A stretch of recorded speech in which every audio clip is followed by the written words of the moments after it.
Découvrons ensemble les secrets des vrais girl boss. Épisode numéro 1 avec Lucie Lebas. Let's go!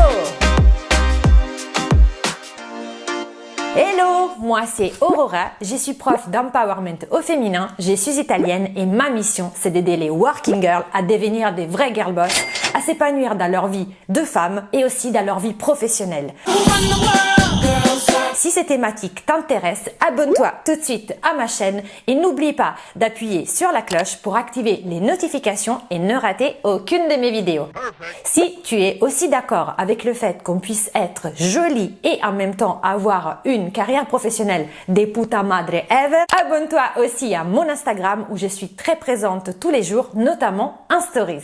Aujourd'hui, nous sommes là pour le premier épisode de la série Girl Boss Secrets. Ça veut dire tout simplement analyser de près comment les girl boss que je vais interviewer ont réussi dans leur vie de sceller les secrets pour pouvoir ensuite les réutiliser, devenir toutes des vraies girl boss. Aujourd'hui donc, nous sommes là avec Lucie Lebas. Bonjour. Qui tu es? Je m'appelle Lucie Lebas, comme tu me l'as dit. Je suis conseillère en image éthique. Je vais expliquer un peu après ce que ça veut dire et coach en développement personnel. Aujourd'hui, je fais des relookings donc éthiques où vraiment le début pour moi du développement personnel peut se faire par l'image et par le vêtement. Au-delà de ça, je partage des valeurs de mode éthique, de mode durable. J'ai une conscience écologique et pour moi, c'est très important du coup d'accompagner mes clientes à se faire relooker avec peut-être les vêtements qu'elles ont déjà dans leur placard mais qu'elles savent plus associer entre eux et aller faire des relookings dans des boutiques qui sont responsables.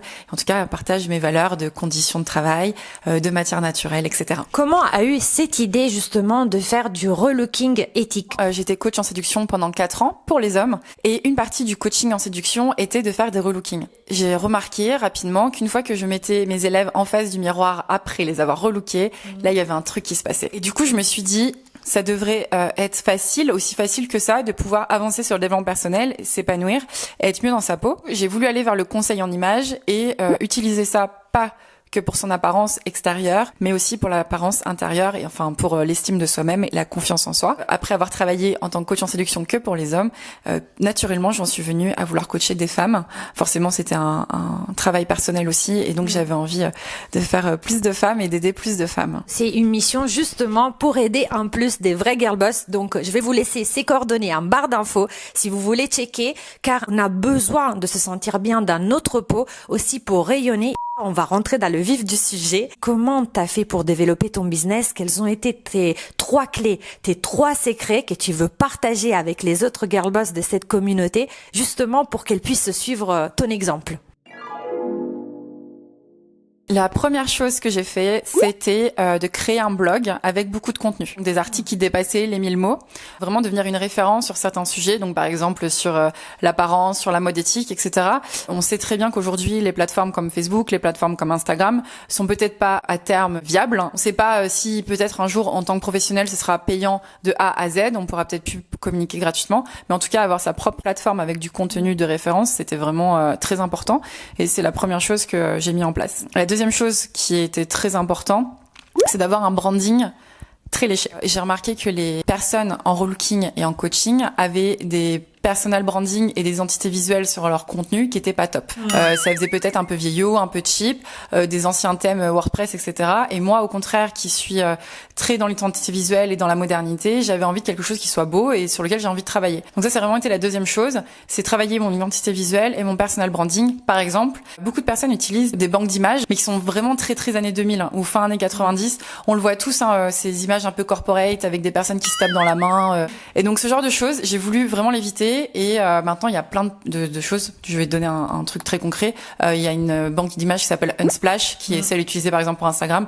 Et ça, c'est des choses, si moi j'ai pas le temps de faire des shootings photos, que je vais utiliser plutôt qu'utiliser des banques d'images qui sont un peu vieillissantes. Un troisième, ça a été de faire ma mailing list, d'installer un pop-up de lead magnet. Donc tout simplement, c'est en échange de ton mail, je te donne un produit gratuit, je te donne un conseil gratuit, un guide gratuit, et me constituer cette mailing list pour pouvoir après avoir des personnes abonnées à mon contenu et qui reçoivent dans leur boîte boîte mail directement mes infos, mes derniers articles et surtout plus tard mes produits et mes coachings. Pour récapituler, Lucie, ce qu'elle a fait, c'est qu'elle s'est rendue indépendante des plateformes, car elle a monté sa propre structure avec son blog où elle est devenue une référence. Aussi indépendante concernant son personal branding, car elle a su identifier sa différence par rapport aux concurrents en faisant très attention au choix des images. D'ailleurs, les filles, si vous avez besoin de ça, contactez-moi pour un coaching, parce qu'aujourd'hui, à l'ère d'Internet, si on n'a pas un personal branding d'enfer, on n'arrive pas à se faire une place. Et après, si vous lancez votre business aussi, comme elle a fait Lucie, pensez toujours à la mailing list, car c'est grâce à cette mailing list qu'ensuite vous pourrez recontacter vos prospects et essayer de vendre vos produits. Concernant plutôt le mindset, raconte un peu plus en profondeur ton histoire pour qu'on puisse comprendre quels sont tes moteurs. Je pense que quand on devient entrepreneur, on a forcément soit une mission de vie, soit quelque chose qui nous tient énormément. Peu importe ce que c'est, toute petite, tu pourrais déjà, si on revenait te voir petite, on saurait ce que tu ferais plus tard si tu étais entrepreneur. Et moi déjà petite, on me disait toujours, Lucie, tu veux faire du coloriage, tu veux sublimer. Je faisais déjà la décoration de ma chambre. À 13 ans, je voulais absolument pas que mes parents fassent la décoration de ma chambre. Et petite, j'ai décelé ce goût du beau. J'ai tout de suite voulu mélanger un peu les choses, et le développement personnel, en fait, ça devient, mais ça me remonte à très très longtemps. Déjà à 17 ans, 16 ans, je lisais des choses sur le couple. Et ce qui s'est passé, c'est que voilà, j'ai affiné petit à petit mon goût du beau, mon goût de la mode, de la décoration, du développement personnel. Ça, c'est la couche superficielle. Et justement, la couche du mindset dont tu parles, c'est vraiment la volonté pour laquelle tu fais un projet. Ce qui te tient dans le ventre et ce qui t'empêche de faire autre chose que ton entreprise. Moi, ce qui s'est passé, c'est que petit à petit, en épluchant comme un oignon ma mission de vie, en la cherchant, en sachant ce que je voulais faire.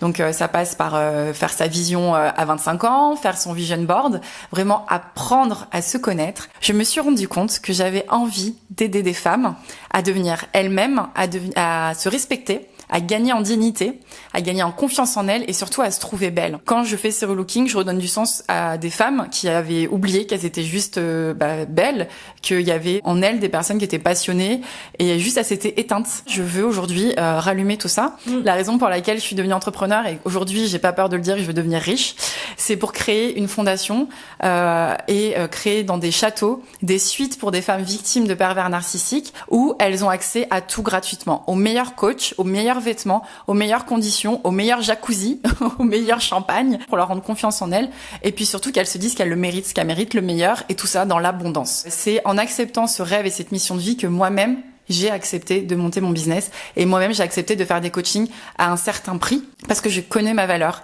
Mais sans connaître les raisons qui m'ont poussé à monter mon business, jamais de la vie j'aurais pu faire des devis à ce prix-là, jamais de la vie j'aurais pu rêver aussi grand. Est-ce que tu as été salariée ? Ah, j'aime bien cette question. Alors, est-ce que j'étais salariée ? Oui. Est-ce que j'étais longtemps salariée ? Non. Mon plus grand CDI, je te le dis, c'est 9 mois.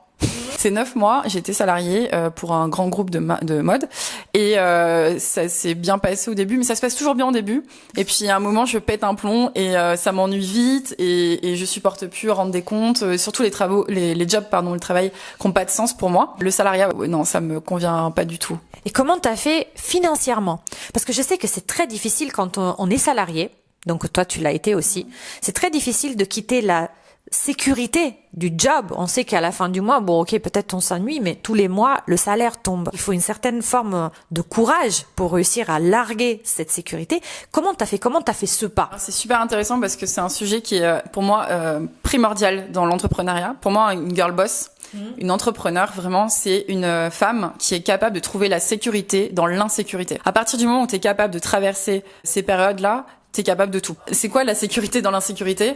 Tout simplement, quand j'ai commencé à lancer mon business, j'étais freelance, mais freelance avec d'autres compétences. Donc, j'avais pas que des compétences de coaching, mais aussi des compétences de rédaction et de rédaction web. Donc, j'étais, en plus de mon entreprise, faire des contrats freelance de journalisme, de pigiste et de rédac web. Je jonglais un peu avec les deux. Il y a énormément de travail en freelance pour la rédaction web. Je me suis lancée à fond là-dedans.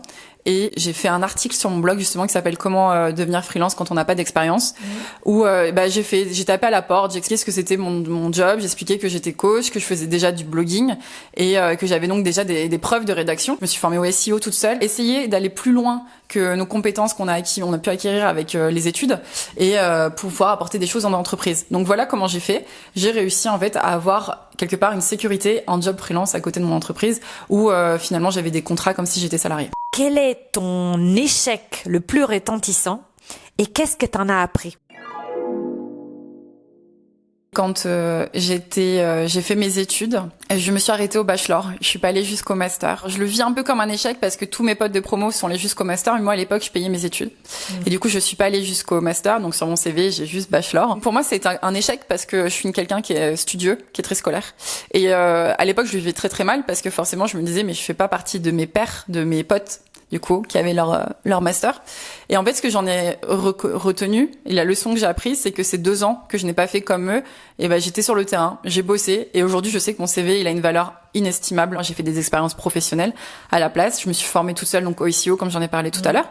Mais oui, je l'ai vécu comme un échec parce que pour moi, ça a été loin de l'idée de la nana qui va jusqu'au master de commerce, etc. Maintenant, je suis même contente de m'être arrêtée au bachelor, pour te dire. On en vient aussi à la question qui est un peu le centre de cette série, Girl Boss Secret, c'est qu'est-ce que c'est pour toi une girl boss? Girl boss pour moi, c'est quelqu'un qui écoute son instinct. C'est quelqu'un qui apprend à se connaître. Et c'est une personne, et ça c'est très important, qui est capable de devenir experte dans les choses qu'elle n'aime pas. Quand t'es entrepreneur, faut vraiment que tu mises sur tes points forts. Par exemple, mon point fort, c'était vraiment de sublimer les autres, c'était l'accompagnement. Il faut que tu mises sur tes points forts, mais par contre, tes points faibles, mais qui peuvent t'aider. Moi, par exemple, j'étais une quiche, un timbre en finance personnelle, et c'était primordial en tant qu'entrepreneur de devenir une experte. Du coup, j'ai décidé, je me suis fait violence d'ouvrir des bouquins là-dessus. Donc, une girl boss, pour moi, c'est une personne qui est capable de déceler et de définir ses points forts, mais c'est quelqu'un aussi qui est capable de devenir expert dans les domaines qui va la pousser et qui va la faire devenir quelqu'un de successful. Et c'est une personne qui aussi sait dire non, mettre des limites. C'est quelqu'un qui sait s'imposer et qui ose demander les choses. Et c'est une personne aussi qui sait reconnaître les moments où elle peut avoir tort, se remettre en question. Pour récapituler, pour être une girl boss, c'est long.